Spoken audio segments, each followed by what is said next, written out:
মমতাজের গান কি আছে? না, নাই। আমি বললাম ওগো মমতাজ আপা, তুমি নেমখারাম, স্বার্থপর, বেঈমান, তুমি এতটা বেঈমান। কই গেল সেই সংসদেতে মমতাজের গান? কোথায় গেল হজরত বলা স্বামী ওসমান?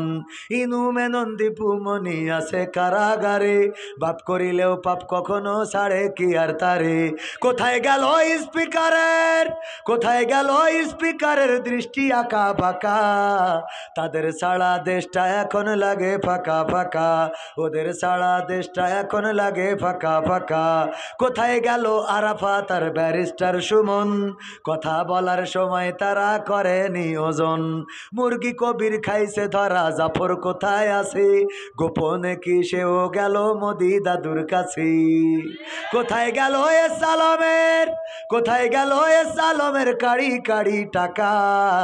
তাদের ছাড়া দেশটা এখন লাগে ফাঁকা। ঠিক লাগবে? সাদা গায়ে কাদা লাগাই দিলি ও হাসিনা, সাদা গায়ে কাদা লাগাই দিলি।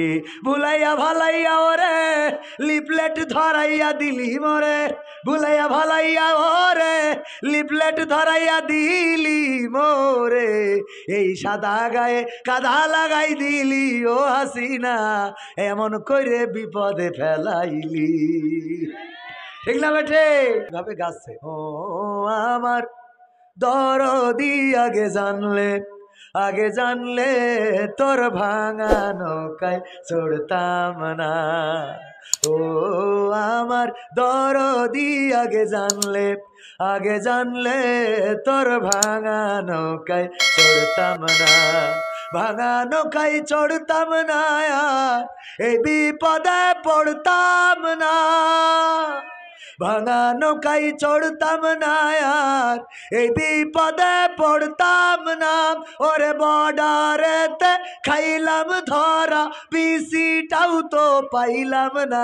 আগে জানলে, আগে জানলে তোর ভাঙা নৌকায় চড়তাম না। ঠিক না বেঠে? ওগুলো কি পাওয়া যাচ্ছে বলেন? ফাটায় ফেলে যাচ্ছে না? ঠিক না বেঠে?